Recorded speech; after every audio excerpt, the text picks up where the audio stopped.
আর কত রক্ত ঝরবে,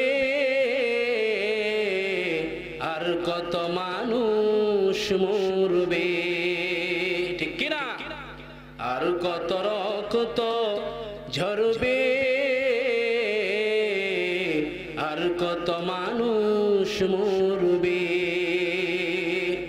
কখনো কি আর সোনালি জামানার, কখনো কি আর সোনালি জামানার ওমরের যুগ ফিরে আসবে, শান্তির দিন ফিরে আসবে, ঠিক কিনা? আর কত রক্ত ঝরবে, আর কত মানুষ মরবে। কেন এত বিধবা হলো যে নারী, কি পাপে মায়ের বুক হলো যে খালি। কেন এত বিধবা হলো যে নারী, কি পাপে মায়ের বুক হলো যে খালি। না জানি কত কাল সুজন হারানো জন, না জানি কত কাল সুজন হারানো জন, নির্বাক জবানে কাঁদবে তারা, নির্বাক জবানে কাঁদবে, ঠিক কিনা? আর কত রক্ত ঝরবে, আর কত মানুষ মরবে। আসসালামু আলাইকুম ওয়া রাহমাতুল্লাহি ওয়া বারাকাতুহু। এই মুহূর্তে আমি জানতে চাচ্ছিলাম আপনারা কেমন আছেন? আর আওয়াজ দিয়ে বলেন আপনারা কেমন আছেন? ভালো রাখার মালিক কে? এখানে নিয়ে এসেছেন কে? এখান থেকে নিয়ে যাবেন কে? প্রশংসা করব কার? প্রশংসা করলে লাভ না লস? প্রশংসা করলে নিয়ামত বাড়ায়া দিবেন যিনি, তিনি কে? আলহামদুলিল্লাহ। দুনিয়ার কেউ যেটা পারে না সেটাও পারেন কে? কেউ যেটা জানে না সেটাও জানেন কে? আলহামদুলিল্লাহ। আজকের মাহফিলে আসতে পেরে আপনারা খুশি না বেজার? কম না বেশি? যদি হয়ে থাকেন খুশি, মুখে নিয়ে হাসি, সোজা করে কাল্লা জোরে আওয়াজ দিয়ে বলেন আল্লাহ। আলহামদুলিল্লাহ। আমরা সর্বপ্রথম আল্লাহ সুবহানাহু ওয়া তাআলার দরবারে বিনীত নত শিরে, এভাবে কথা বলা যায়, আমরা সর্বপ্রথম আল্লাহ সুবহানাহু ওয়া তাআলার দরবারে বিনীত নত শিরে শুকর আদায় করছি যে আল্লাহ রাব্বুল ইজ্জাত ওয়াল জালাল আমাকে আপনাকে দুনিয়ার সবচাইতে উত্তম স্থানে, উত্তম জায়গাতে, জান্নাতি পরিবেশে আজকের এই সামিয়ানার নিচে আসার জন্য, বসার মতো তৌফিক দান করলেন। এই জন্য সকলে আমরা অন্তরস্থল থেকে মহাব্বত নিয়ে, ভালোবাসা নিয়ে সেই রবের দেওয়া জবানে, তার ওই শক্তিতে, তার ওই শিখানো কালিমাতুশ শুকুর আদায় করছি। সকলে প্রাণ খুলে পড়ছি আলহামদুলিল্লাহ। রব্বানা লাকাল হামদ হামদান কাসীরান তাইয়িবান মুবারাকান ফীহি ইয়া রাব্বি লাকাল হামদু কামা ইয়ানবাগি লিজালালি ওয়াজহিকা ওয়া আযীমি সুলতানিক। আলহামদুলিল্লাহ। আমরা প্রশংসা করলাম কার? প্রশংসা করব কার? যে আল্লাহ রাব্বুল ইজ্জাত ওয়াল জালাল আমাকে আপনাকে আজকের এই সামিয়ানার নিচে আসার এবং বসার, কোরআন ও হাদিস থেকে আলোচনা শুনবার মতো তৌফিক দান করলেন। এজন্য সকলে আমরা অন্তরস্থল থেকে আবারও সেই রবের কুদরতি কদমে বিনীত নত শিরে শুকর আদায় করছি। সকলে প্রাণ খুলে পড়ছি আলহামদুলিল্লাহ।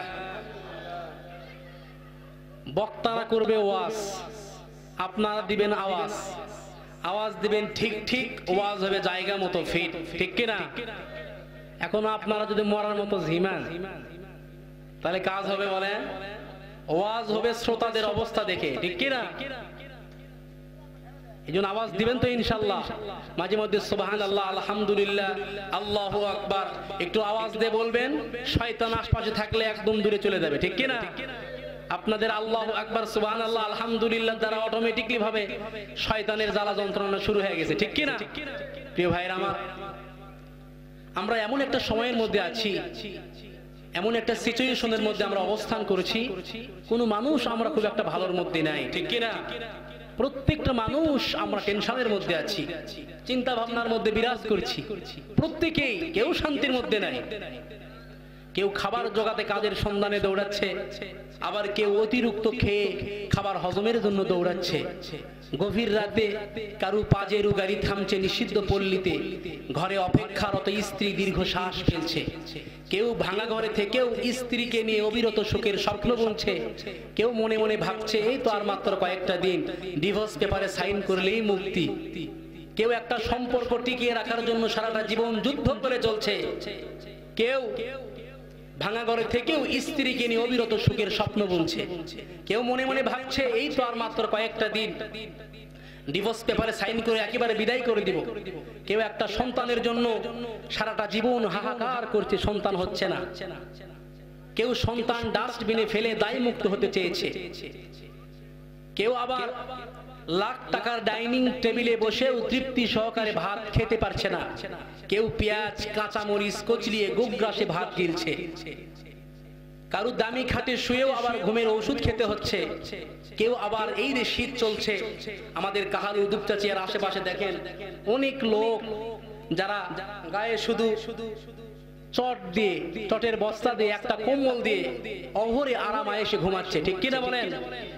কেউ বিলাসবহল গাড়িতে বসে চিন্তিত, সন্তানগুলো একটাও মানুষ হলো না, এতগুলো সম্পত্তি রাখতে পারবে তো? কেউ পায়ে হেঁটে পথ চলছে আর মনে মনে ভাবছে যাক, সন্তানগুলোকে তো মানুষ করতে পেরেছি, আল্লাহ চাহে ওরাই এখন জীবনটা গুছে নিবে।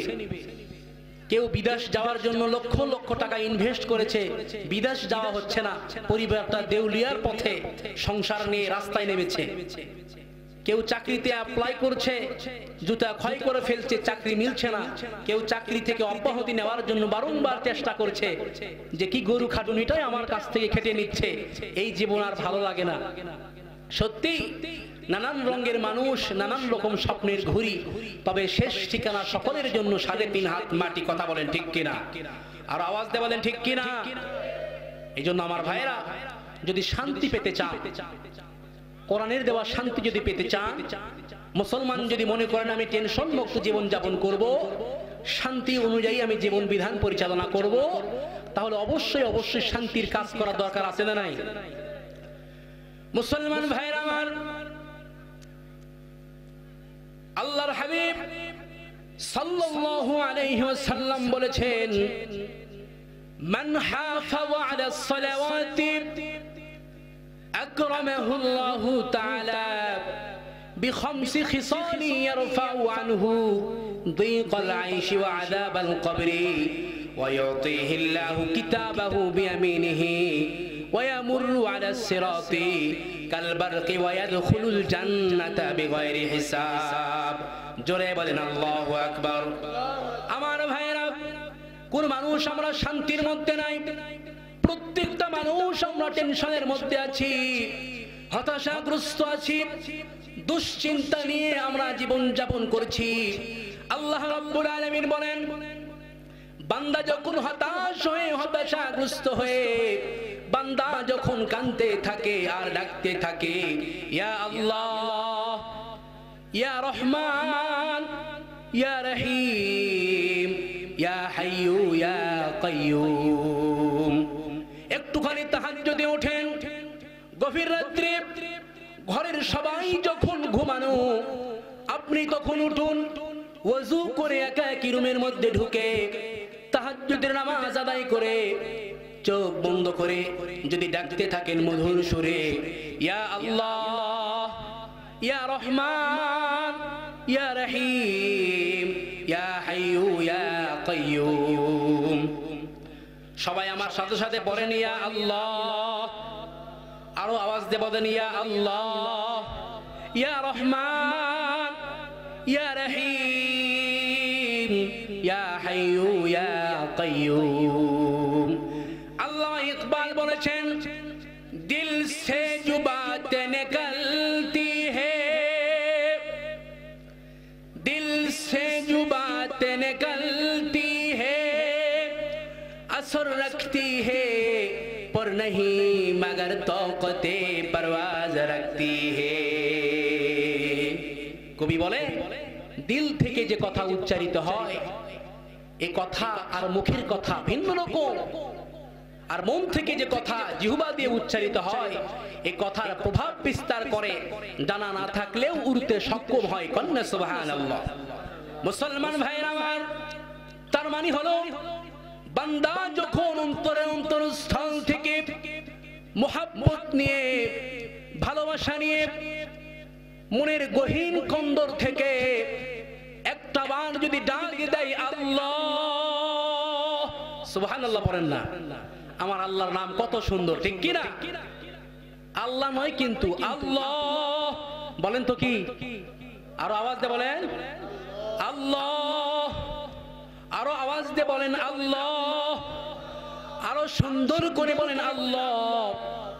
আমার ভাইরা, বান্দা যখন মনের গহীন কন্দর থেকে, অন্তরের অন্তরস্থল থেকে মহাব্বত নিয়ে, ভালোবাসা নিয়ে, অশ্রু সিক্ত নয়নে একটা বার যদি বান্দা যদি একটা বার আল্লাহ রাব্বুল আলামিনকে ডাক দিয়ে বলে আল্লাহ, আল্লাহ রাব্বুল আলামিন সঙ্গে সঙ্গে ৭০ বার সাড়া দিয়ে জিজ্ঞাসা করে বলে বান্দা কে চাও বান্দা, আমি হাজির। আমার ভাইরা, আমার আল্লাহকে ডাকার জন্য মাইকের দরকার হয় না, আমার আল্লাহকে ডাকার জন্য চিৎকার মারার দরকার নাই।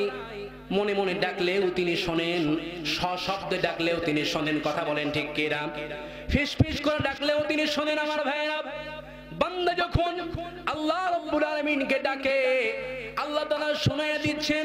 আল্লাহ রাব্বুল আলামিন বলেন, আল্লাহ তাআলা বলছেন ওয়া নাহানু আকরাবু ইলাইহি মিন হাবলিল ওয়ারিদ। জোরে বলেন আল্লাহু আকবার, আরো জোরে বলেন আল্লাহু আকবার। আমার ভাইরা, আল্লাহ রাব্বুল আলামিন বলে বান্দা তোমার যে সাহারা, যে রগের উপরে তোমার মাথাটা বসানো আছে, আমি আল্লাহ রাব্বুল আলামিন তার থেকেও বেশি নিকটে তোমার কাছে আছি। আমার আল্লাহর থেকে এত কাছে কেউ আর আছে? আল্লাহর থেকে এত দয়ালু কেউ আছে? আমার ভাইরা, আমার ভাইরা, আমার আল্লাহর মতন এত ভালোবাসা কেউ বাসতে পারে না, আল্লাহর থেকে এত দয়ালু আর কেউ হতে পারে না। আল্লাহ রাব্বুল আলামিন ভালোবাসাকে তৈরি করে 100 ভাগ করেছেন। একটা ভাগ আল্লাহ তাআলা পৃথিবীর সবার মাঝে ঢেলে দিলেন, আর 99টা ভালোবাসা, 99 টুকরা ভালোবাসা আল্লাহ রাব্বুল আলামিন নিজের মধ্যে রেখে দিলেন। কন্যা সুবহানাল্লাহ। ওই এক ভাগের মধ্য থেকে মুরগি যতটুকুন ভাগে পেল, মুরগি যতটুকুন ভাগে পেয়েছে, সেই মহাব্বতের কারণে নিজের জীবনটা বাজি রেখে নিজের বাচ্চাকে বাঁচাবার জন্য শিয়ালের পিছনে দৌড়ায়। ঠিক কি না? আমার ভাইরা, আমার মা যতটুকুন ভাগে পেল, আমার মা আমার জন্য তার জীবনটা বের হয়ে যায়, আমার জন্য, আমার সন্তানের জন্য আমার জীবনটা বের হয়ে যায়। ভালোবাসার একটা ভাগের সিটে ফোটা যতটুকু আমরা পেয়েছি, তাতে যদি মুহাব্বতের তীব্রতা, ভালোবাসার তীব্রতা যদি এত গভীর হয় বউয়ের জন্য, ছেলের জন্য, সন্তানের জন্য, মায়ের জন্য, তাহলে মুহাব্বতের যে 99টা ভাগ আল্লাহ রাব্বুল আলামিনের কাছে বান্দার প্রতি সে আল্লাহর কত দয়া। ঠিক কি না? প্রসব বেদনার সবকিছু কষ্ট সহ্য করেছেন, সন্তানকে ডেলিভারি দিয়েছেন। আমার ভাইরা, সন্তানকে ডেলিভারির সময় কত কষ্ট হয়েছে মায়ের, তারপরও যখন সন্তান ভূমিষ্ঠ হওয়ার পরে সন্তানের চাঁদ মুখখানা যখন মা একটা বার যখন মা দেখেছে, বাবা দেখেছে, মায়ের দীর্ঘ 10 মাস 10 দিনের কষ্ট, জ্বালা যন্ত্রণা মুহূর্তের মধ্যে যিনি দফা রফা করে দিয়েছেন, চিৎকার মেরে বলতে হবে তিনি কে? আমার ভাইরা, এইজন্য আল্লাহ রাব্বুল আলামিন বলছেন, ও আমার বান্দারা, তোমরা যদি গুনাহ করতে করতে জাহান্নামের দ্বার প্রান্তে উপনীত হয়ে যাও, গুনাহ করতে করতে যদি তোমাদের জীবনটা এলোমেলো হয়ে যায়, গুনাহ করতে করতে যদি তোমরা জীবনটা ধ্বংস করে ফেলো, জাহান্নামের কিনারে তোমরা উপনীত হয়েছে বান্দা, ওই সময় যদি আমি আল্লাহ রাব্বুল আলামিনকে গুনাহের বোঝাটা মাথার উপর নিয়ে, গুনাহের বোঝাটা কাঁধের উপরে নিয়ে যদি আমি আল্লাহকে আল্লাহ বলে একটাবার ডাক দাও বান্দা, আমি আল্লাহ রাব্বুল আলামিন, আল্লাহর হাবিব সাল্লাল্লাহু আলাইহি সাল্লাম বলেছেন, যদি কোনো ব্যক্তি গুনাহের বোঝা মাথার উপরে নিয়ে গুনাহের ভয়ে, জাহান্নামের ভয়ে, আল্লাহর ভয়ে চোখের পানি ছেড়ে দিয়ে কান্নাকাটি করে, আল্লাহর হাবিব সাল্লাল্লাহু আলাইহি সাল্লাম বলেছেন তার চোখের পানিগুলো চোখ বেয়ে বেয়ে নাকের ডগা বেয়ে জমিনে পড়ার পূর্বেই আল্লাহ রাব্বুল আলামিন ওই বান্দা বান্দীদের জীবনের সবগুলো গুনাহ মাফ করে দেন।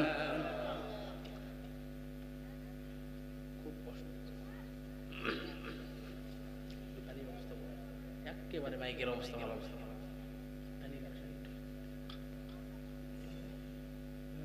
ভালো, রক্ত বাড়াবে।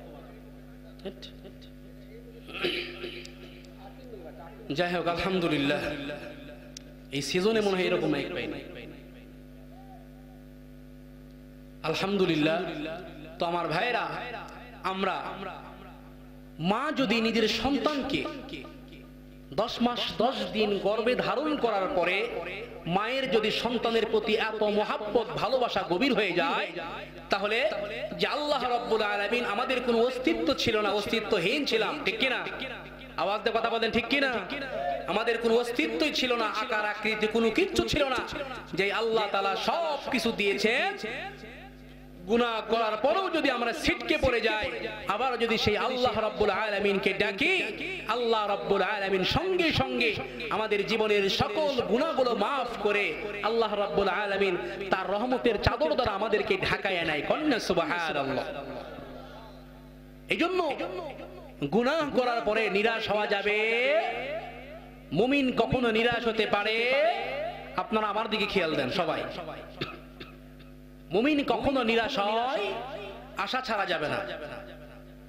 সবসময় ভরসা রাখতে হবে কার কাছে? কথা বলেন, আরো আওয়াজ দিয়ে বলেন, ভরসা রাখবো কার কাছে? শুরুতেই আমরা বলেছি, কেউ যেটা পারে না সেটা পারেন কে, কেউ যেটা জানে না সেটাও জানেন কে। এজন্য আমার ভাইরা, হাজারটা আমরা গুনাহ করেছি, আজ আমরা কেউই শান্তির মধ্যে নাই, অশান্তির মধ্যে, পেরেশানের মধ্যে আছি, ঠিক কিনা? পেরেশান ছাড়া একটা মুহূর্ত, একটা ক্ষণ আমাদের অতিবাহিত হচ্ছে না। এজন্য পেরেশান মুক্ত জীবন যাপন করতে চাইলে আল্লাহ রাব্বুল আলামিনের বিধান মেনে আমাকে আপনাকে জীবন যাপন করতে হবে। কথা বলেন, ঠিক কিনা? এজন্য মুসলমান ভাইরা আমার, আল্লাহর হাবিব সাল্লাল্লাহু আলাইহি ওয়াসাল্লাম বলেছেন, মান হাফাযা আলাস সালাওয়াতি আকরামাহুল্লাহু তাআলা বিখামসি খিসালি ইয়ারফাউ আনহু দিকাল আইশি ওয়া আযাবাল কবরি ওয়া ইউতিহিল্লাহু কিতাবাহু বিয়ামিনিহি ওয়া ইয়ামুররু আলাস সিরাতি কাল বারকি ওয়া ইয়াদখুলুল জান্নাতা বিগাইরি হিসাব। আল্লাহর নবী, বিশ্ব নবী জনাবে মুহাম্মদুর রাসূলুল্লাহ সাল্লাল্লাহু আলাইহি ওয়াসাল্লাম বলেছেন, যদি কোনো ব্যক্তি দুনিয়াতে গুরুত্ব সহকারে 5 ওয়াক্ত নামাজ আদায় করে, আল্লাহ রাব্বুল আলামিন তাকে দুনিয়ার জমিনে, দুনিয়ার বুকে 5 প্রকারে সম্মানিত করবেন। জোরে আওয়াজ দিয়ে বলেন, কয় প্রকারে সম্মানিত করবেন? আরো আওয়াজ দিয়ে বলেন, কয় প্রকারে সম্মানিত করবেন? 1 নম্বর, আল্লাহর হাবিব সাল্লাল্লাহু আলাইহি সাল্লাম বলেছেন যে রুজি রোজগার এবং তার জীবনের সংকীর্ণতা হতে তাকে আল্লাহ তাআলা মাফ করে দিবেন। 2 নম্বরে, আল্লাহ রাব্বুল আলামিন তার উপর থেকে কবরের আযাব উঠিয়ে নেবেন। 3 নম্বরে, তার আমলনামা ডান হাতে দিবেন। 4 নম্বরে, পুলসিরাত বিদ্যুৎ গতিতে পার হয়ে যাবে। আর 5 নম্বরে, আল্লাহ রাব্বুল আলামিন বিনা হিসাবে তাকে জান্নাত দান করবেন। আমার ভাইরা, একজন সাহাবী রাসূল করিম সাল্লাল্লাহু আলাইহি সাল্লামকে প্রশ্ন করেছেন, ইয়া রাসূলুল্লাহ, ইয়া হাবিবাল্লাহ, কাল কিয়ামতের ময়দানে আপনি তো ওয়াদা করেছেন হাউজে কাউসারের নিকটে আপনি দাঁড়ায় থাকবেন, আপনার উম্মতকে আপনি পানি পান করাবেন ইয়া রাসূলুল্লাহ। আল্লাহর হাবিব সাল্লাল্লাহু আলাইহি সাল্লাম বলেছেন যে হ্যাঁ, আমি পান করাবো। উক্ত সাহাবী আবার জিজ্ঞাসা করেছেন, ইয়া রাসূলুল্লাহ, কাল কিয়ামতের ময়দানে তো খুব ভিড় হয়ে যাবে, যদি হাউজে কাউসারের নিকটে আপনাকে না পাই তাহলে কোথায় আপনাকে পাবো? রাসূল সাল্লাল্লাহু আলাইহি সাল্লাম বলেছেন, আমাকে পুলসিরাতে পাইবা। আল্লাহর হাবিব সাল্লাল্লাহু আলাইহি সাল্লাম আবার বলেছেন, ইয়া রাসূলুল্লাহ, ইয়া হাবিবাল্লাহ, ভিড়ের কারণে যদি আপনাকে পুলসিরাতের মধ্যেও না পাই তাহলে কোথায় পাবো? আল্লাহর নবী সাল্লাল্লাহু আলাইহি সাল্লাম বলেছেন, আমাকে তাহলে তখন মিজানে পাইবা। আল্লাহর হাবিব সাল্লাল্লাহু আলাইহি সাল্লামকে আবার জিজ্ঞাসা করেছেন, ইয়া রাসূলুল্লাহ, ইয়া হাবিবাল্লাহ, সেখানে যদি না পাই তাহলে আপনাকে কোথায় পাবো? রাসূল করিম সাল্লাল্লাহু আলাইহি সাল্লাম বলেছেন, প্রত্যেকটি জায়গাতে আমার উম্মতের জন্য আমি দৌড়ঝাঁপ পারবো। আমার ভাইরা, প্রত্যেকটা মানুষ এতটাই সিচুয়েশনের মধ্যে থাকবে, টেনশন থাকবে, কাফেররা পর্যন্ত হাই হুতাশ করবে। হাসরের ময়দানের দৃশ্য দেখে কাফেররা হাউমাউ করে কান্নাকাটি করবে, আর তারা আশাহত হবে যে আল্লাহ বিচারের কাজ কেন শুরু করে না? তাড়াতাড়ি বিচারের কাজ শুরু হয়ে গেলে আমরা বাঁচতে পারবো। বিচার হওয়ার পরে আমাদের ফয়সালা যেটাই হোক না কেন, হাসরের ময়দানে তীব্রতা কষ্ট আমরা সহ্য করতে পারছি না। আমার ভাইয়েরা, তখন কাফেরদের অবস্থা এরকম হয়ে যাবে। সমস্ত নবীরা, সমস্ত নবীর উম্মতরা সর্বপ্রথম হযরত আদম আলাইহিস সালাতু ওয়াস সালামের কাছে যাবে।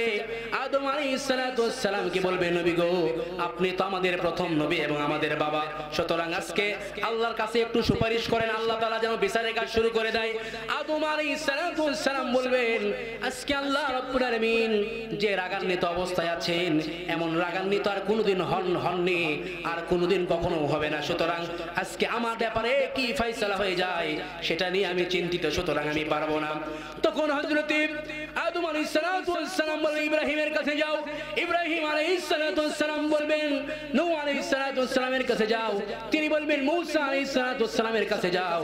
মূসা আলাইহিস সালাতু ওয়াস সালাম বলবেন, আজকে আমিও পারবো না, তোমরা সকলে ঈসা আলাইহিস সালাতু ওয়াস সালামের কাছে যাও। হযরত ঈসা আলাইহিস সালাতু ওয়াস সালাম বলবেন, যেখানে সেখানে গিয়ে লাভ হবে না, জায়গা মতো তোমরা যাও। সামনে দেখো মুহাম্মদ সাল্লাল্লাহু আলাইহি ওয়াসাল্লাম আল্লাহ রাব্বুল আলামিনের কুদরতি পায়ে আরশ আজিমে সিজদারত অবস্থায় আছে, তার কাছে যদি তোমরা যাইতে পারো, রাসূলের সুপারিশ করে, মুহাম্মাদের সুপারিশে আল্লাহ রাব্বুল আলামিন হয়তো বিচারের কাজ শুরু করে দিবে। রাসূল করিম সাল্লাল্লাহু আলাইহি সাল্লামকে বলা মাত্রই আল্লাহর হাবিব সাল্লাল্লাহু আলাইহি সাল্লাম বলবেন, আল্লাহ পাকের কুদরতি পায়ে সিজদারত অবস্থায় তিনি পড়ে যাবেন। আল্লাহর হাবিব সাল্লাল্লাহু আলাইহি সাল্লামের চক্ষু মুবারক দিয়ে পানিগুলো টপ টপ করে পড়ে পড়ে দাড়ি মুবারক ভিজে আল্লাহ পাকের আরশে কুরসি ভিজে যাবে। আল্লাহ রাব্বুল আলামিন তখন এসে বলবেন, ইয়া মুহাম্মদ ইরফা রাসুকা, এ মুহাম্মদ তুমি তোমার মাথা উঠাও, ওয়াসআল তুতব, তুমি আমার কাছে প্রশ্ন করো, যা চাইবা। আজকে তুমি আমার কাছে যে আবেদনটা করবা, আমি আল্লাহ রাব্বুল আলামিন সঙ্গে সঙ্গে তোমার সে আবেদনটা পূরণ করব। ওয়াশফাতু শাফা, তুমি যেইটা সুপারিশ করবা মুহূর্তের মধ্যে তোমার সুপারিশটা আমি আল্লাহ তাআলা গ্রহণ করব।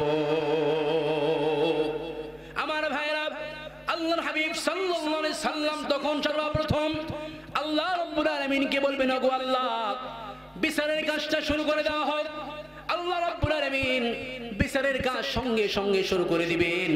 তাহলে চিন্তা করে দেখেন আমার ভাইরা, দুনিয়ার জমিনে যদি নবীকে মহব্বত না করা যায়, নবীর যদি সাচ্চা আশিক না হওয়া যায়, নবীর সুন্নাত অনুযায়ী যদি জীবন পরিচালনা না করা যায়, তাহলে কিয়ামতের ময়দানে যে রাসূল করিম সাল্লাল্লাহু আলাইহি ওয়াসাল্লাম আমার আপনার ব্যাপারে সুপারিশ করবেন, যদি দুনিয়াতে আমরা আশিক না হই, তাহলে তিনি কেমন করে আল্লাহ রাব্বুল আলামিনের কাছে সুপারিশ করবেন? ঠিক কি না?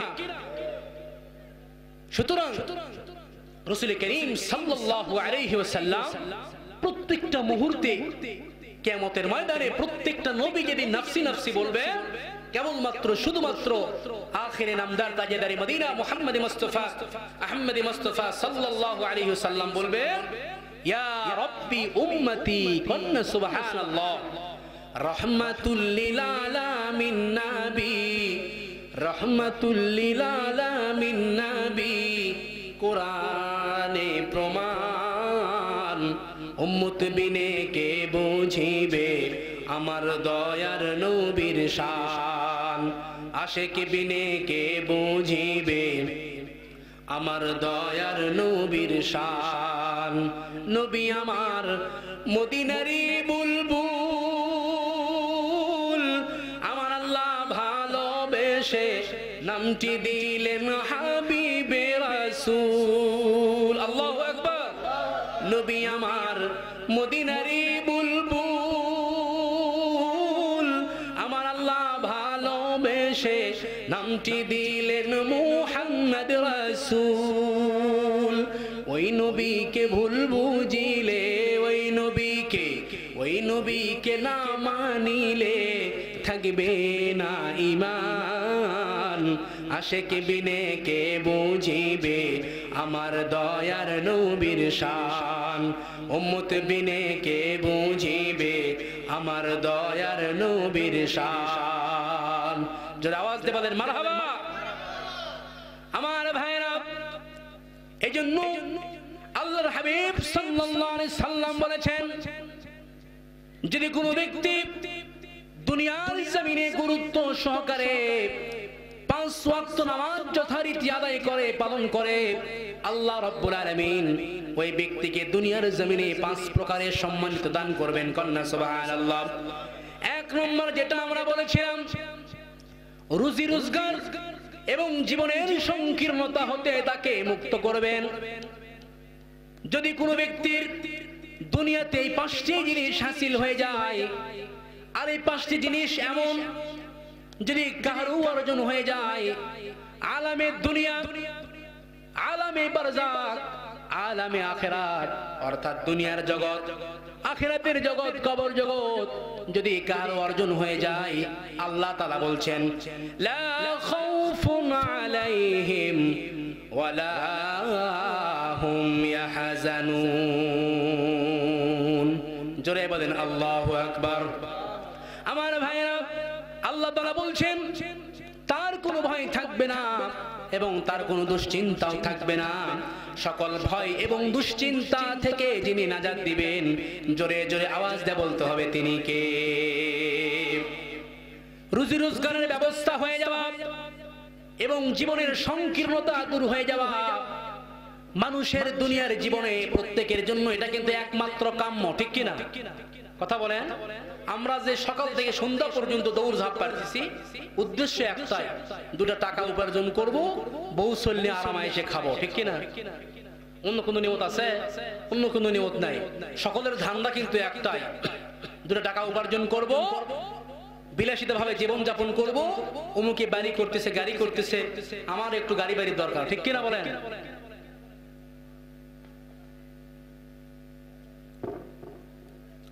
সেদিকে লক্ষ্য করে আমার ভাইরা, দুনিয়ার জীবনে রুজি রোজগারের ব্যবস্থা হয়ে যাওয়া এবং জীবনের সংকীর্ণতা দূর হওয়া, মানুষের দুনিয়ার জীবনে প্রত্যেকের এটা একমাত্র কাম্য।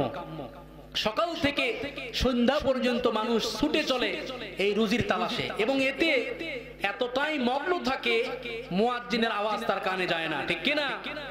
আখিরাতের পরকালের চিন্তা তার মাথায় আসে না। মনে করে যদি 1 ওয়াক্ত নামাজ আদায় করি কত সময় নষ্ট হয়ে গেল, ঠিক কিনা?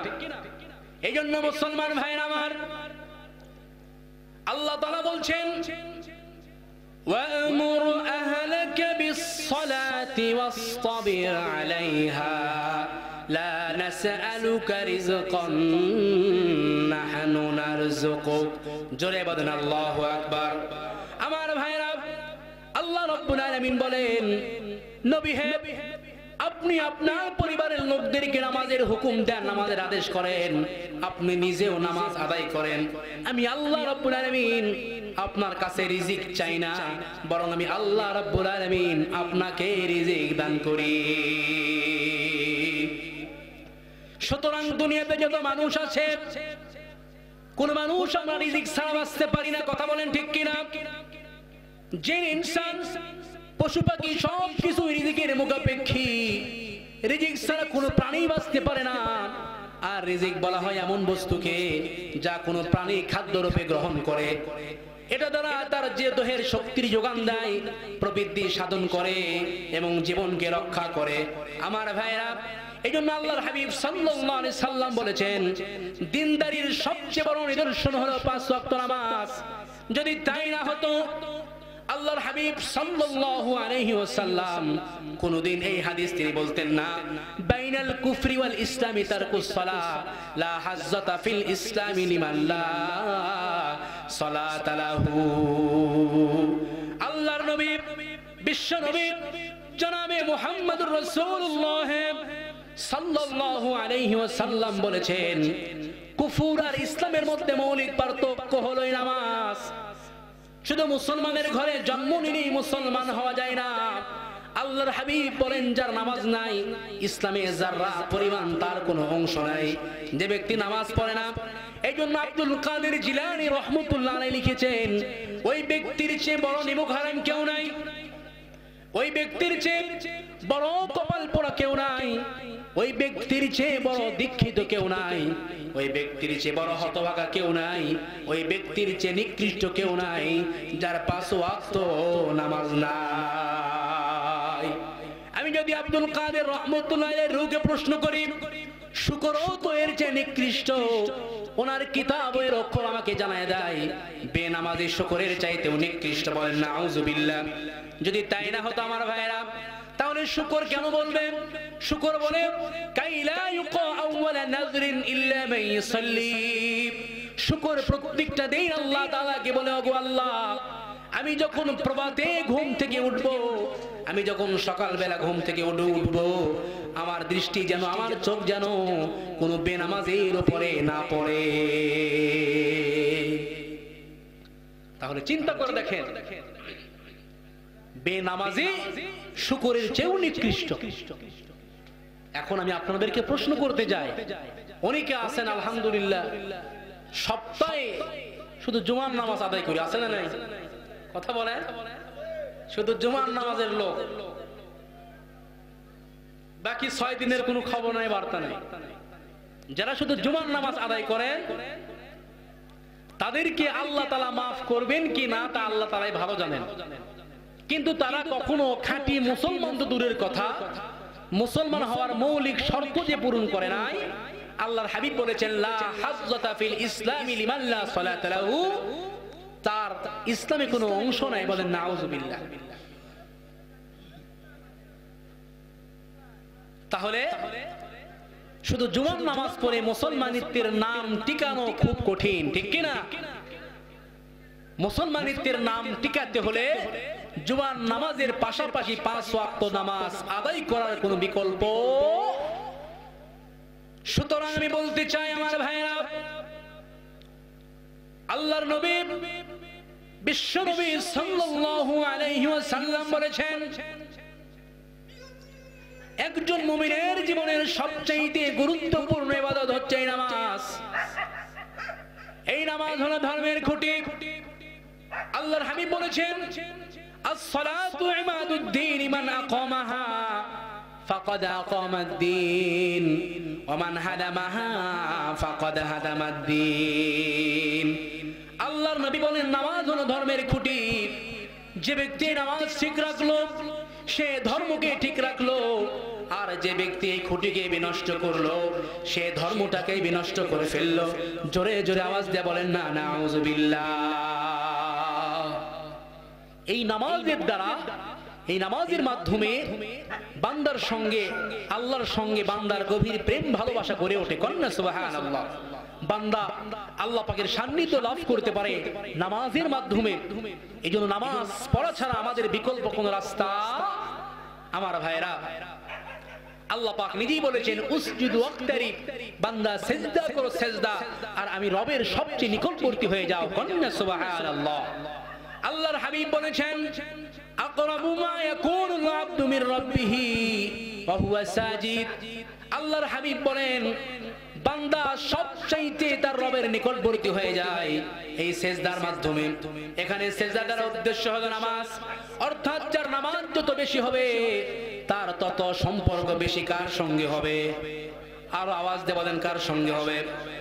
জান্নাতের সার্টিফিকেট প্রাপ্ত 10 জন সাহাবায়ে কেরামের মধ্যে শেরে খোদা হযরতে আলী রাদিয়াল্লাহু তাআলা বলেছেন মান ইউরিদু আন ইয়াতাকাল্লামা মা আল্লাহ ফালিয়ুসাল্লি, যদি কোনো ব্যক্তি চায় যে আমি আল্লাহ রাব্বুল আলামিনের সঙ্গে নিজের প্রেম ভালোবাসা আমি নিবেদন করব, আল্লাহ পাকের সাথে আমার মনের ব্যথা বেদনার কথাগুলো আমি আল্লাহকে খুলে বলবো, আমার যে কষ্টের মধ্যে আমি আছি, আমি যে দুঃখের মধ্যে আছি, টেনশনের মধ্যে আছি, হতাশার মধ্যে আছি, আমার মনের সমস্ত কষ্ট ব্যথা বেদনা আমি আমার মাওলাকে আমি খুলে বলবো।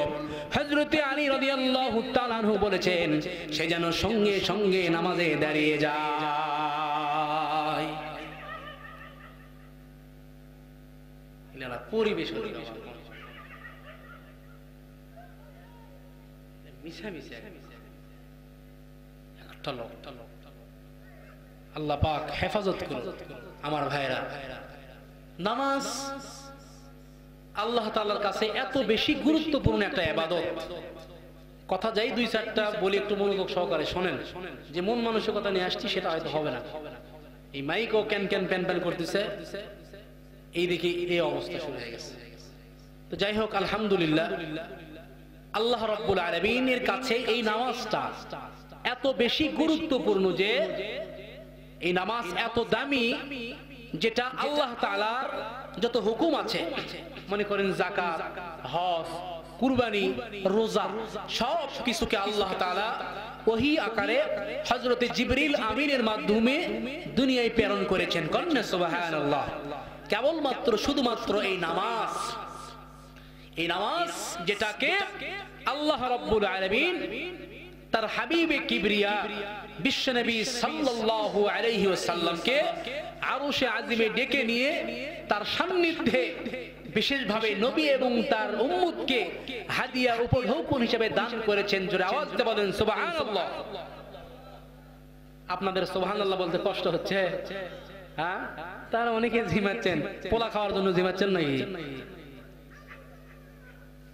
হ্যাঁ, আপনারা পোলা খাওয়ার জন্য ঝিমাচ্ছেন, কথা কি বুঝতেছেন? হ্যাঁ, এবার কথা বুঝতেছেন আপনারা? তাহলে এই নামাজটা আল্লাহর কাছে এতটাই প্রিয়, পছন্দনীয় একটি আমল, তিনি প্রত্যেকটা মাখলুকের উপরে কোনো না কোনো ভাবে এই নামাজটা ফরজ করেছেন। কন্যা সুবহানাল্লাহ। হযরতে শাহ আব্দুল আজিজ মুহাদ্দিস দেহলভী রাহমাতুল্লাহ আলাইহি বলেছেন, প্রত্যেক সৃষ্টির নামাজ তার সৃষ্টিগত অবস্থার অনুকূলেই রাখা হয়েছে। যেমন কারণ আমাদের শুধু কিয়াম আছে, রুকু নাই, সেজদা নাই। যেমন মনে করেন যে এদের গাছপালা, ঠিক কিনা? গাছপালা এক পায়ে দাঁড়িয়ে আল্লাহ তাআলার কুদরতি অবস্থায় কদমে আল্লাহ পাকের তাসবিহ তাহলিল পাঠরত অবস্থায় দাঁড়িয়ে আছে, ঠিক কিনা? কারণ নামাজে কিয়াম আছে, রুকু নাই, কারণ আমাদের শুধু রুকু আছে, কিয়াম নাই, সেজদা নাই। যেমন গৃহপালিত পশু, চতুষ্পদ জন্তু, ঠিক কিনা? তারা ওই অবস্থায় আল্লাহ পাকের জিকির আজকার করছে। কারণ আমাদের সেজদা আছে, রুকু নাই, কিয়াম নাই। যেমন সাপ, বিচ্ছু, কীট, পতঙ্গ, তারা ওই অবস্থায় আল্লাহ তাআলার গুণগান করতেছে। কারণ আমাদের তাশাহুদের হালতে হাঁটু গিরে বসে থাকার নাই। যেমন মনে করেন যে পাহাড়, পর্বতমালা, নদী নালা, খালবিল, মোট কথা আল্লাহ তাআলা যাকে যে হালতে সৃষ্টি করেছেন, সে তারা নিজ নিজ অবস্থায় সৃষ্টিকর্তার ইবাদত করে যাচ্ছে। কেবলমাত্র শুধুমাত্র আমরা মানুষই যারা আল্লাহ তাআলার হুকুমটা যথারীতি পালন করছি না। কথা বলেন ঠিক কিনা? আল্লাহ তাআলা বলছেন, কুল্লুন কদ আলিমা সালাতাহু ওয়া তাসবিহাহু, প্রত্যেকে তারা নিজ নিজ অবস্থায় সৃষ্টিকর্তার তাসবিহ তাহলিল গুণগান করছে। কন্যা সুবহানাল্লাহ। তবে তাদের এই নামাজটা অসম্পূর্ণ। তাদের এই নামাজটা কি? তাদের এই নামাজটা অসম্পূর্ণ এই কারণে তাদের এই নামাজের কারণে তাদেরকে কোনো বিনিময় দেওয়া হবে না। কেবলমাত্র শুধুমাত্র পূর্ণাঙ্গ নামাজ আল্লাহ তাআলা এই মানব জাতিকে দান করেছেন। জোরে আওয়াজ দিয়ে বলেন সুবহানাল্লাহ। বিশেষভাবে উম্মতে মুহাম্মাদীকে এই 5 ওয়াক্ত নামাজ দান করেছেন। আমার ভাইরা, এজন্য নামাজ পড়া ছাড়া আমাদের জীবনের বিকল্প কোনো রাস্তা, যদি জীবনে শান্তি পেতে চান, ডিপ্রেশন মুক্ত করাতে চান, সব সময় ফ্রি মাইন্ডে একদম ফুরফুরা মেজাজ নিয়ে চলাচল করতে চান, সঙ্গে সঙ্গে দুনিয়ার এই জীবনে নামাজ আদায় করে আপনি বিদায় নেন, আপনার জীবনে অনাবিল সুখ শান্তিতে যিনি ভরে দিবেন, জোরে আওয়াজ দিয়ে বলতে হবে তিনি কে? আমার ভাইরা, আল্লাহর হাবিব সাল্লাল্লাহু আলাইহি ওয়াসাল্লাম বলেছেন, এই দুনিয়ার জীবনে প্রত্যেকটা মানুষ আমরা চলাচল করি দুইটা জিনিসের জন্য। এক নম্বরে প্রত্যেকটা মানুষ আমরা চাই সচ্ছলভাবে আমরা রিজিক চাই, বিলাসিতা জীবন যাপন করতে চাই, বিলাসিতা ভাবে সবকিছু আমরা করতে চাই। দুই নম্বরে আমরা যেন টেনশন মুক্ত জীবন যাপন অতিবাহিত করতে পারি, সেই লক্ষ্যে আমরা দৌড়ঝাঁপ পারি। কথা বলেন ঠিক কিনা? কারণ রিজিকের জন্য আমরা দৌড়াই। এই দুনিয়ার জীবনে, এই দুনিয়ার জমিনে যত মাখলুকাত আল্লাহ রাব্বুল আলামিন সৃষ্টি করেছেন, কোন মাখলুক ওই রিজিক ছাড়া বাঁচতে পারে না। প্রত্যেকটা মাখলুক ওই রিজিকের মুখাপেক্ষী। জিন, ইনসান, পশু পাখি, জীবজন্তু, কীট পতঙ্গ সবকিছু রিজিকের মুখাপেক্ষী। আর রিজিক বলা হয় এমন বস্তুকে যা কোনো প্রাণী খাদ্যরূপে গ্রহণ করে, যেটা দ্বারা তার দেহের শক্তির যোগান দেয়, প্রবৃদ্ধি সাধন করে এবং জীবনকে রক্ষা করে। জোরে জোরে আওয়াজ দিয়ে বলেন না সুবহানাল্লাহ। এবং এই রিজিকের দায়িত্ব আল্লাহ রাব্বুল আলামিনের উপরে ন্যস্ত। এই দায়িত্ব আল্লাহ রাব্বুল আলামিনের উপরে চাপিয়ে দেওয়া হয় নাই, এবং কোন কাজের দায়িত্ব আল্লাহ রাব্বুল আলামিনের উপরে চাপিয়ে দেওয়ার মতো কোন সত্তা বা শক্তি মহাবিশ্বে নেই, আসমানেও নেই, জমিনেও নেই। বরং আল্লাহ রাব্বুল আলামিন নিজ অনুগ্রহে প্রাণীগুলো সৃষ্টি করেছেন এবং সকলের রিজিকের জিম্মাদারি স্বেচ্ছায় নিজ দায়িত্বে গ্রহণ করেছেন। এখন আসেন, এই রিজিক হচ্ছে দুই প্রকার। রিজিক কয় প্রকার? আর আওয়াজ দিয়ে বলেন কয় প্রকার? এক নম্বর হচ্ছে হালাল রিজিক। এক নম্বর কি রিজিক? দুই নম্বর হচ্ছে হারাম রিজিক। অর্থাৎ কোন ব্যক্তি যখন শরীয়ত সম্মত পন্থায় বৈধ কাজে শ্রম খাটিয়ে উপার্জন করে এবং তা উপভোগ করে, তখন তা তার জন্য হালাল রিজিক হিসেবে সাব্যস্ত হয়ে যায়। কন্যা সুবহানাল্লাহ। এর বিপরীত যখন কোনো ব্যক্তি হারাম পন্থায় কোনো কিছু উপার্জন করে, তা উপভোগ করে, তখন তা তার জন্য হারাম রিজিক হিসেবে সাব্যস্ত হয়ে যায়। আল্লাহর হাবিব বলেছেন, তলাবু কাসবিল হালালি ফরিদাতুন বা'দাল ফরিদা। ফরজ ইবাদতের পরে হালাল পন্থায় উপার্জন করা এটাও একটা ফরজ। কন্যা সুবহানাল্লাহ। হালাল পন্থায় উপার্জন করতে যদি মাথা থেকে পা পর্যন্ত ঘাম বের হয়ে যায়, শরীরের প্রত্যেকটা লোম দিয়ে যত ফোঁটা ঘাম বের হবে, প্রত্যেকটা ফোঁটায় ফোঁটায় আল্লাহ রাব্বুল আলামিন সওয়াব দ্বারা পরিপূর্ণ করে দিবেন। কন্যা সুবহানাল্লাহ। এখন আসেন আমার ভাইরা, যদি কোনো ব্যক্তি হারাম পন্থা গ্রহণ না করে, হারামকে বর্জন করে, হালালের জন্য যদি অপেক্ষা করে, তাহলে আল্লাহ রাব্বুল আলামিন যে কোনো সূরতেই হোক, যে কোনো ভাবেই হোক, তার কাছে বৈধ পন্থায় রিজিক পৌঁছে দিবেন। কন্যা সুবহানাল্লাহ। অনাহারে কেউ কোনোদিন মারা যায়নি, আর কোনোদিন মারা যাবে। এখন আপনাদের কাছে আমার প্রশ্ন, আপনারা বলবেন হয়তো যে রিজিকের দায়িত্ব যখন আল্লাহ তাআলা স্বয়ং নিজেই নিয়ে নিয়েছেন, তাহলে অনাহারে তো কোনো প্রাণী মারা যাবার কথা নয়, ঠিক কিনা? অথচ অভিজ্ঞতা হলো অনাহারে অনেক লোক মারা যায়, অনাহারে অনেক লোক মারা যায়। তাহলে এটা কেমনে? রহস্য কি? এর অনেক জবাব আছে। তন্মধ্যে উল্লেখযোগ্য জবাব হলো, উলামায়ে কেরাম এর অনেক জবাব দিয়েছে। তার মধ্য থেকে উল্লেখযোগ্য জবাব হচ্ছে, আল্লাহ রাব্বুল আলামিন প্রাণীকুলে রিজিকের দায়িত্ব গ্রহণ করার অর্থই হবে তার আয়ুষ্কাল শেষ না হওয়া পর্যন্ত আল্লাহ রাব্বুল আলামিন তাকে রিজিক দান করবেন। কন্যা সুবহানাল্লাহ। এই মৃত্যুটা অনেক সময় দুর্ঘটনায় পতিত হয়, ঠিক কিনা? অনেক সময় কারেন্ট শক হয়, অনেক সময় পানিতে ডুবে হয়। আবার গততে এই যে দরগাহাটে যে ঘটনা ঘটছে, আমি বগুড়া থেকে আসছিলাম, আমি বগুড়া একটা কাজে যাচ্ছিলাম, সেই কাজ থেকে ফেরার পথে দেখি, আমিও আসা দাঁড়াইছি, দেখি সরাসরি আমি দেখছি দুইজন মারা গেছে একেবারে, আর একজনকে এরকম ভাবে কোলের মধ্যে নিয়ে আছে। যে ছেলেটা মারা গেছে ওর হাত এরকম লাফাচ্ছে, আমি সরাসরি দেখছি। মানে হয়তো মারাও গেছে 2 মিনিট 1 মিনিট পরেই, হয়তো বাড়ি খাওয়ার পরে আমরা আসছি। তাহলে এখন এই মৃত্যুটা অনেক সময় বিভিন্ন কারণে হয়ে থাকে, ঠিক কিনা? আর আমরা আফসোস করে বলি, আরে যদি ছেলেটা বাড়ি থেকে না বের হতো তাহলে মনে হয় মারা যেত না, ঠিক কিনা? যদি এই লোকটা খেতে পারতো তাহলে মনে হয় মরতো না। আসলে এই সবগুলো হচ্ছে আমাদের ভুল ধারণা, ঠিক কিনা? এই সবই হচ্ছে এক একটা ওসিলা, ঠিক কিনা? আল্লাহ পাক এক একটা ওসিলা দিয়ে দুনিয়া থেকে নিয়ে নেন।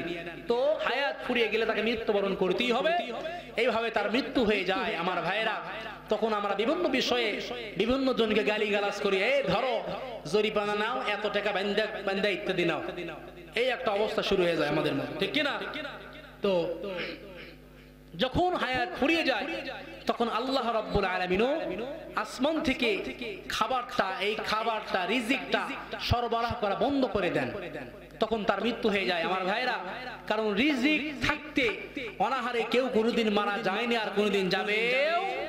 এই ওয়াদা যিনি করেছেন তিনি কে? আল্লাহ পাক যাকে যতটুকু সময়ের জন্য সৃষ্টি করেছেন তার আয়ুষ্কাল শেষ না হওয়া পর্যন্ত তার নিকটে আল্লাহ তাআলা রিজিক পৌঁছানোরও দায়িত্ব গ্রহণ করেছেন। কন্যা সুবহানাল্লাহ। সুতরাং আমরা যে ভুল ধারণা করি যে আহারে এই সমস্যা না হলে হয়তো বেচারা মরতো না, কোনো লোক নাই, খাবার দাবার কোনো কিছু নাই, এগুলো আমার ভুল ধারণা আমার ভাইয়েরা। যাকে যতটুকু সময়ের জন্য আল্লাহ তাআলা সৃষ্টি করেছেন তার আয়ু শেষ না হওয়া পর্যন্ত তার নিকটে যিনি রিজিক পৌঁছানোর দায়িত্ব গ্রহণ করেছেন তিনি কে? মুসলমান ভাইরা আমার, আল্লাহ রাব্বুল আলামিন বলেন, ওয়ামা মিন দাব্বাতিন ফিল আরদি ইল্লা আলাল্লাহি রিজকুহা ওয়া ইয়ালামু মুস্তাকাররাহা ওয়া মুস্তাওদাহা কুল্লুন ফি কিতাবিম মুবিন। জোরে বলেন আল্লাহু আকবার। আল্লাহ তাআলা বলছেন, ভূপৃষ্ঠে বিচরণকারী এমন কোন প্রাণী নাই যার রিজিকের দায়িত্ব আসমানের মালিক আল্লাহ তাআলা গ্রহণ করে নাই। কন্যা সুবহানাল্লাহ। ইমাম কুরতুবী রাহমাতুল্লাহি আলাইহি আলোচ্য আয়াতের তাফসীর প্রসঙ্গে তিনি বলেছেন, হযরত আবু মুসা আশআরী রাদিয়াল্লাহু তাআলা আনহু, হযরত আবু মালিক আশআরী রাদিয়াল্লাহু তাআলা আনহু প্রমুখ গোত্রের একটি ঘটনা উল্লেখ করেছেন। হযরত আবু মুসা রাদিয়াল্লাহু তাআলা আনহু হযরত আবু মালিক রাদিয়াল্লাহু তাআলা আনহুর নেতৃত্বে একটি প্রতিনিধি দল ইয়ামান থেকে হিজরত করে মদিনার উদ্দেশ্যে গমন করেছেন।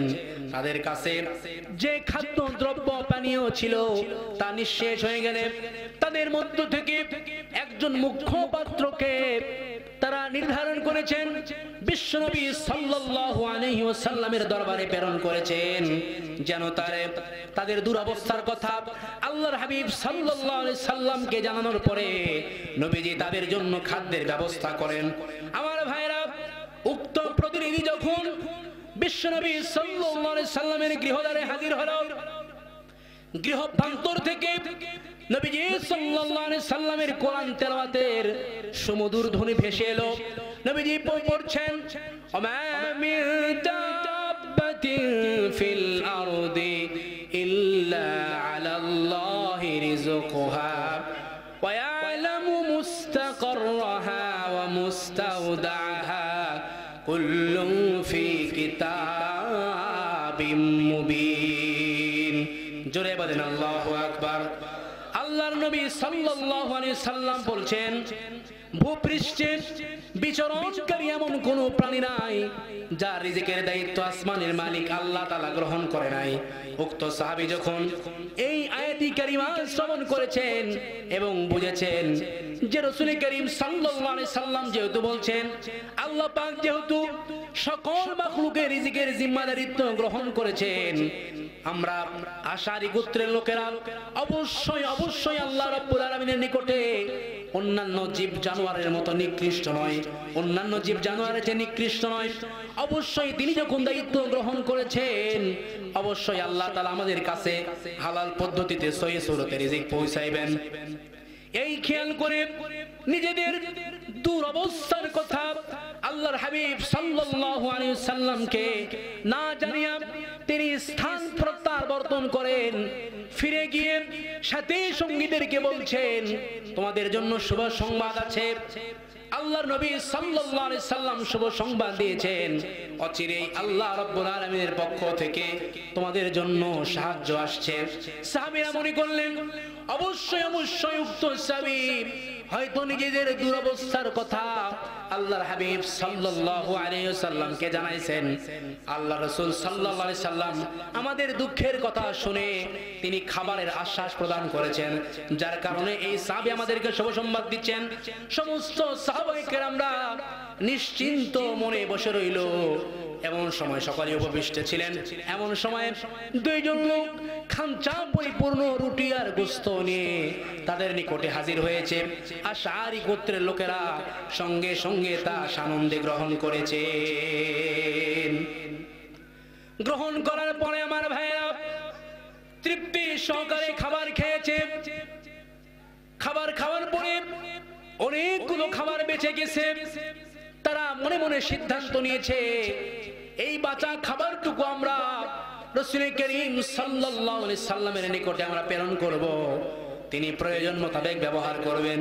এই খেয়াল করে দুইজন প্রতিনিধিকে আল্লাহর হাবিব সাল্লাল্লাহু আলাইহি সাল্লামের দরবারে প্রেরণ করেছেন।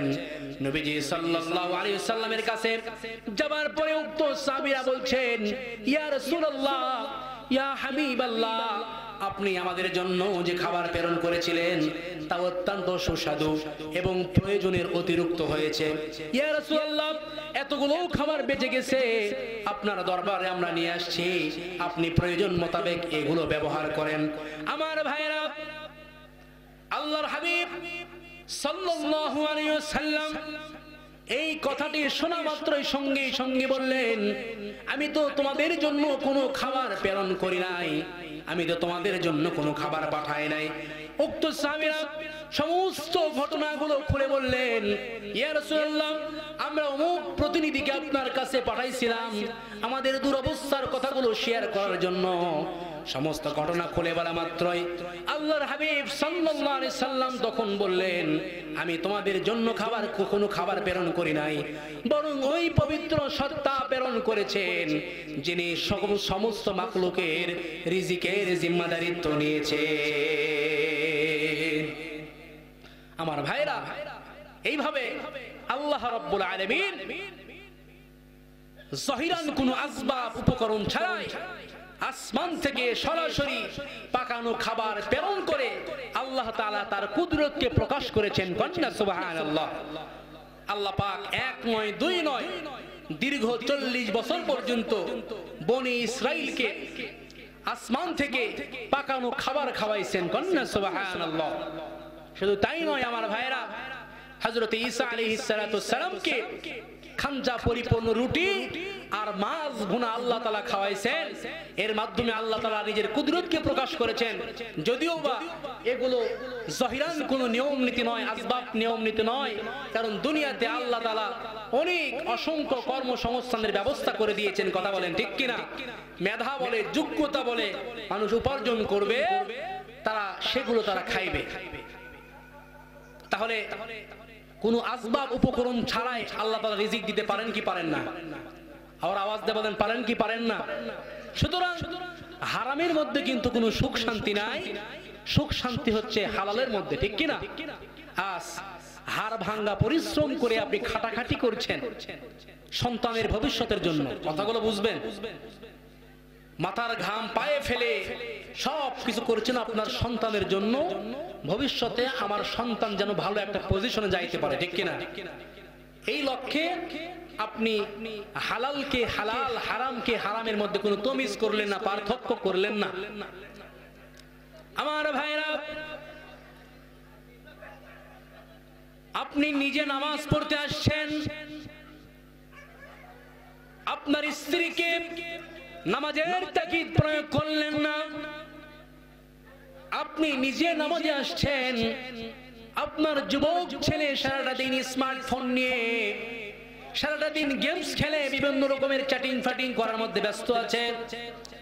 আপনি নিজে নামাজ পড়তে আসেন, আপনার মেয়ে, আপনার যুবতী মেয়ে বেপরদা অবস্থায় চলাচল করে।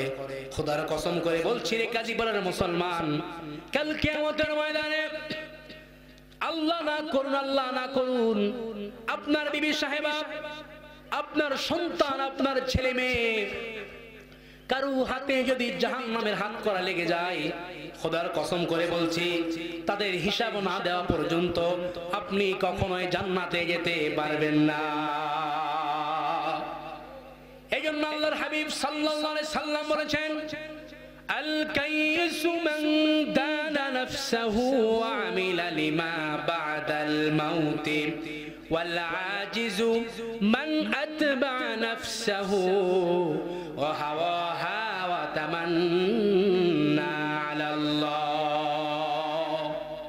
আল্লাহর নবী বলেন, জ্ঞানবান ওই ব্যক্তি যে ব্যক্তি সদা সর্বদা পুরা পরিবারের সব কিছুর হিসাব নিকাশ নেয়। কন্যা সুবহানাল্লাহ।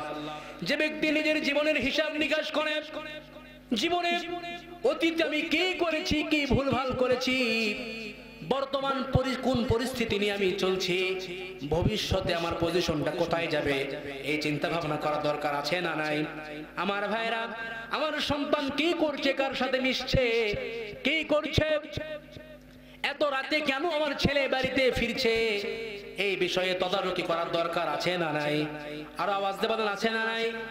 আমার ভাইরা, এই হিসাব নিকাশ যদি না করেন, আপনার ছেলের ব্যাপারে, আপনার সন্তানের ব্যাপারে যদি জাহান্নামের অর্ডার হয়ে যায়, আপনার ছেলে আজকে দুনিয়ায় যদি মনে করে দুনিয়ার মানুষের মতবাদ মানার জন্য, মানুষের তৈরি করা মতবাদের আন্দোলন করে, সেই দিকে ঝাঁপিয়ে পড়ছে, পরকালকে বিশ্বাস করে না, নামাজ নাই, রোজা নাই, কোনো কিচ্ছু নাই, যারা মনে করে কোরআন হচ্ছে শুধুমাত্র বেহেশত দোজখের কথা আছে শুধুমাত্র, এই ছাড়া কোরআনের মধ্যে কোনো কিছু নাই, যদি এই বলে আপনার সন্তান মানুষের তৈরি করা মতবাদের দিকে দৌড়ায়, আর আপনি বাবা যদি সন্তানকে না ফিরান, আপনি মা যদি আপনার সন্তানকে না ফিরান, খোদার কসম করে বলছি কাল কিয়ামতের ময়দানে ওই সন্তানের ব্যাপারে যখন জাহান্নামের অর্ডার হয়ে যাবে, তখন ওই সন্তানরাই বলবে, আল্লাহ তাআলা বলছেন, রব্বানা আরিনাল্লাযীনি আযাল্লানা মিনাল জিন্নি ওয়াল ইনসি নাজআলুহুমা তাহতা আকদামিনা লিয়াকুনা মিনাল আসফালিন। জোরে বলেন আল্লাহু আকবার। আমার ভাইরা, ওই সন্তানরা আল্লাহ রাব্বুল আলামিনের কাছে নালিশ দিবে, ওগো আল্লাহ, কে আমাদেরকে গোমরাহ করে দিল, কে আমাদেরকে বিভ্রান্ত করলো, মানুষের ভিতর থেকে, জিনদের ভিতর থেকে কে আমাদেরকে সরাই দিল, আমাদের নেতারা, আমাদের মা বাপ, মুরব্বী কারা আমাদেরকে বিভ্রান্ত করলো, খারাপ পথে চলেছি, আমাদেরকে ফিরাই নাই আল্লাহ। ওগো আল্লাহ, গুনাহ করেছি, বাঁচানোর চেষ্টা করে নাই, তোমার পথে আমার কোনো ফিকির তাদের ছিল না। ওগো আল্লাহ, আজকে তোমার জাহান্নামে যাওয়ার পূর্বে ওই মা বাপ আর মুরব্বীদেরকে তুমি নিয়ে আসো, তাদেরকে পায়ের তলায় রেখে তারপরে তোমার জাহান্নামে যাব। চিন্তা করেছেন আপনি? তাহলে কত কঠিন একটা অবস্থা হয়ে যাবে আমার ভাইরা। এই জন্য দুনিয়ার জীবনে শুধু নিজে নামাজ পড়লেই হবে না, সন্তানদেরকে নামাজ পড়ানোর দরকার আছে না নাই? আর আওয়াজ দেবেন আছে না নাই? সুতরাং আমি বলতে চাই, দুনিয়ায় দুইটা কাজের জন্য আমরা দৌড়ঝাঁপ পারতেছি, আলহামদুলিল্লাহ। এই দুইটা কাজ আমাদের মিটে যাবে যদি আমরা যথারীতি সুন্দর করে নামাজ আদায় করি। কথা বলেন ঠিক কিনা? আমার ভাইরা, এই নামাজ এতটাই গুরুত্বপূর্ণ ইবাদত, আল্লাহর হাবিব বলেছেন, আউয়ালু মা ইউহাসাবু বিহিল আবদু ইয়াউমাল কিয়ামাতি মিন আমালিহি ওয়া সালাতুহু। কাল কিয়ামতের ময়দানে সর্বপ্রথম প্রত্যেকটা বান্দা বান্দিকে নামাজের জন্য প্রশ্ন করা হবে। আল্লাহর নবী, বিশ্ব নবী জনাবে মুহাম্মদুর রাসূলুল্লাহ সাল্লাল্লাহু আলাইহি ওয়াসাল্লাম জীবনের শেষ নামাজটাও তিনি জামাতের সঙ্গে আদায় করেছেন। তখন তার এমন অবস্থা, এত অসুস্থ, দাঁড়াতে পারেন না, হাঁটতে পারেন না, দুইজন সাহাবীর কাঁধের উপরে ভর করে তারপরে বহু কষ্ট করে মসজিদে গিয়ে জামাতে নামাজ আদায় করেছেন, খুতবা দিয়েছেন। খুতবা দিতে গিয়ে বললেন, আজ থেকে মসজিদে নববীর চতুর্দিকের সকলের দরজা বন্ধ হয়ে যাবে, শুধু আবু বকরের দরজাটা খোলা থাকবে। আল্লাহর নবী বললেন, আল্লাহ রাব্বুল আলামিন এই পৃথিবীতে তার এক বান্দাকে জাগতিক সব সম্পদ দিতে চেয়েছিলেন, কিন্তু সে বান্দা জাগতিক সব সম্পদকে উপেক্ষা করে তার মাবুদের সঙ্গে দেখা করাটা বেশি জরুরি মনে করেছেন। আমার ভাইরা, এতটুকুর কথা নবীজি বললেন, কেউ কিছু বুঝলো না। হযরতে আবু বকর সিদ্দিক রাদিয়াল্লাহু তাআলা আনহু হুজুরের এই কথা শুনে কাঁদতে কাঁদতে অস্থির হয়ে যাচ্ছেন। সাহাবীরা চিন্তা করলেন, নবীজি কার না কার কথা বলেছেন, তাতে কান্নার কি আছে? হযরতে আবু বকর সিদ্দিক রাদিয়াল্লাহু তাআলা আনহু বুঝতে পেরেছেন, আল্লাহ রাব্বুল আলামিন এই পৃথিবীর সব সম্পদ তো আল্লাহ হুজুরকে দিতে চেয়েছিলেন, কিন্তু তিনি সমস্ত সম্পদকে উপেক্ষা করে তার মাবুদের সঙ্গে দেখা করাটা বেশি জরুরি মনে করেছেন। তার মানে হলো আল্লাহর নবী বিদায় হয়ে যাবেন, আমরা নবী থেকে ইতিম হয়ে যাব। আমার ভাইরা, নবীজি ঘরের মধ্যে প্রবেশ করলেন, প্রচন্ড জ্বর এলো। এই জ্বর নিয়ে তিনি শুয়ে আছেন, কখনো বেহুশ আবার কখনো হুঁশ। এর মধ্যে এশার আজান হয়ে গেল। সাহাবীরা বহুক্ষণ অপেক্ষা করে হযরতে আবু বকরের ইমামতিতে নামাজ পড়তেছেন সবাই। হুজুরের হুঁশ এলো, প্রশ্নও করলেন, আয়েশা এখন কোন সময়? হযরতে আয়েশা সিদ্দিকা রাদিয়াল্লাহু তাআলা আনহা বলছেন, ইয়া রাসূলুল্লাহ, ইয়া হাবিবাল্লাহ, মসজিদে নববীতে নামাজ শুরু হয়ে গিয়েছে। সাহাবীরা বহুক্ষণ অপেক্ষা করে হযরতে আবু বকরের ইমামতিতে নামাজ পড়তেছে সবাই। সাহাবীরা অনেকক্ষণ অপেক্ষা করে আমার বাবার ইমামতিতে নামাজ পড়তেছে সবাই, কিন্তু সাহাবীরা নামাজের মধ্যে কাঁদতে কাঁদতে অস্থির হয়ে যাচ্ছে। তাদের মনের ধারণা হয়েছে নবীজির পিছনে নামাজ পড়ার কিসমত থেকে তারা মাহরুম হয়ে গেল। আমার ভাইরা, নবীজির হুঁশ এলো। নবীজি আয়েশা সিদ্দিকা রাদিয়াল্লাহু তাআলা আনহাকে বলছেন, আয়েশা দরজা খুলে দাও আর আমার মাথাটা একটু উঁচু করে ধরো। দরজা খুলে দেওয়া হলো, নবীজির মাথা উঁচু করে ধরা হলো। নামাজের দৃশ্য দেখে তিনি আবার শুয়ে পড়লেন। মা আয়েশা লক্ষ্য করে দেখেন নবীজির দুই চোখের কোণা দিয়ে পানি পড়তেছে। মা আয়েশা বলছেন, ইয়া রাসূলুল্লাহ, ইয়া হাবিবাল্লাহ, নামাজের দৃশ্য দেখে চোখে কেন পানি এলো? হুজুর বললেন, আয়েশা রে, এটা কোনো দুঃখের পানি নয়, এটা তৃপ্তির পানি। এই যে জামাত নামাজ পড়তেছে লোকেরা, এই জামাত কায়েমের জন্য তায়েফের ময়দানে অনেক রক্ত আমার ঝরেছে, উহুদের ময়দানে দান্দার মোবারক শহীদ হয়েছে, সাহাবায়ে কেরাম জীবন দিয়েছে। এই যে জামাত আমি দেখতে পেলাম, ভবিষ্যতে একটা ছবি যেন চোখে ধরা পড়লো। আমার মনে হলো কাল কিয়ামত পর্যন্ত এই পৃথিবীতে আমার যত উম্মত আসবে তারা এই ভাব করে জামাতে নামাজ আদায় করবে। আমার ভাইরা, এই পৃথিবীতে যত নবীরা এসেছিলেন সমস্ত নবীরা মৃত্যুর পূর্বে আমার নবী বিশ্ব নবী জনাবে মুহাম্মদুর রাসূলুল্লাহ সাল্লাল্লাহু আলাইহি ওয়াসাল্লাম কলিজার টুকরা নাতির কথা বলে নাই, মেয়ের কথা বললেন না, জামাইয়ের কথা বললেন না, স্ত্রীর কথা নবীজি বললেন না। শুধুমাত্র একটা কথাই তিনি বারংবার বলেছেন। আল্লাহর হাবিব বলছেন, as-salat as-salat ইত্তাকুল্লাহা ওয়া মা মালাকাত আইমানুকুম, নামাজ আমার উম্মতের নামাজ ছেড়ে দিও না, আর দাস দাসীদের অধিকারের ব্যাপারে আল্লাহ রাব্বুল আলামিনকে ভয় করো।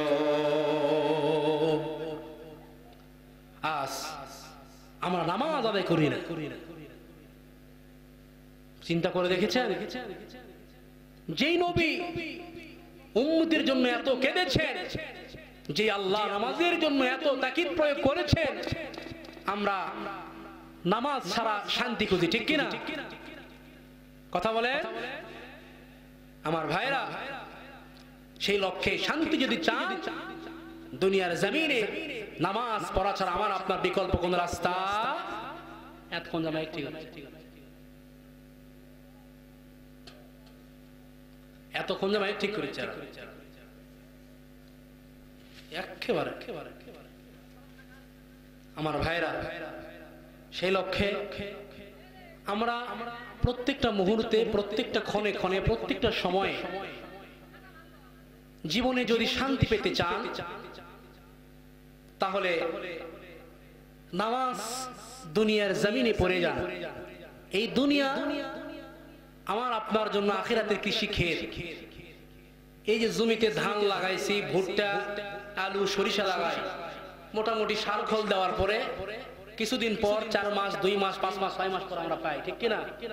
আল্লাহর হাবিব বলেছেন আদ দুনিয়া মাজরাআতুল আখিরাহ, এই দুনিয়াটা হলো আখিরাতের কৃষি ক্ষেত। এই দুনিয়া আখিরাতের কি কৃষি ক্ষেত। এখানে যা আমরা রোপণ করব এর ফলটা কোথায় পাবো বলেন? এর ফলটা কোথায় পাবো? আখিরাতে আমরা পাবো। এইজন্য দুনিয়া আখিরাত অর্জন করার জন্য দুনিয়া হলো মাধ্যম। দুনিয়া ছাড়া আখিরাত অর্জন করা সম্ভব। নৌকার জন্য যেমন পানির প্রয়োজন, পানি ছাড়া নৌকা চলতে পারে? কথা বলেন, আপনার কথা কি বুঝতেছেন? পানি ছাড়া নৌকা চলতে পারে? তাহলে নৌকার পানির উপরে যখন নৌকা থাকে, মাঝি যেখানে ইচ্ছে সেখানে নিয়ে যায়, ঠিক কিনা? আবার ওই নৌকা যখন ছিদ্র হয়ে যায়, ডুবা যায় না? কথা বলেন, ডুবা যায় কি যায় না? তো অনুরূপ ভাবে দুনিয়া আখিরাত অর্জন করার একটা মাধ্যম। দুনিয়া ছাড়া আখিরাত অর্জন হবে না। কিন্তু দুনিয়ার মহাব্বত যেন আমাদের ভিতরে একবারে গ্রাস করে না ফেলে। দুনিয়া প্রয়োজন মোতাবেক আমাকে আপনাকে ব্যবহার করতে হবে। দুনিয়া প্রয়োজন মোতাবেক ব্যবহার করতে হবে। যদি প্রয়োজন মোতাবেক আমরা ব্যবহার করি তাহলে কখনোই দুনিয়া আমাকে আপনাকে ডুবাইতে পারবে। দুনিয়া গৃহবধূর নাই নিত্য নতুন দিনের সাজে আমার আপনার সামনে রূপ ধারণ করে। যতই কাছে যায় ততই আমার আপনার মুখে লাথি মেরে আরো দূরে যায়, ঠিক কিনা বলেন? এই যে এখানে যারা উপস্থিত হয়েছে আমরা, বয়স 50, 40, 35 এইরকম হয়। এখনই যদি আমার আপনার মৃত্যু হয়ে যায় আজকে, কোনো জবাব দিতে পারবো আমরা? কথা বলেন, মনে করেন এখনই আমাদের মৃত্যু হয়ে গেল, এখনই আমাদের মৃত্যু হয়ে গেল, কোনো জবাব দিতে পারবো আমরা? কোনো জবাব দিতে পারবো না আল্লাহর কাছে। সুতরাং আজকে হতে পারে এই মাহফিলে আমরা গুনাহ কাঁধে নিয়ে আসছি।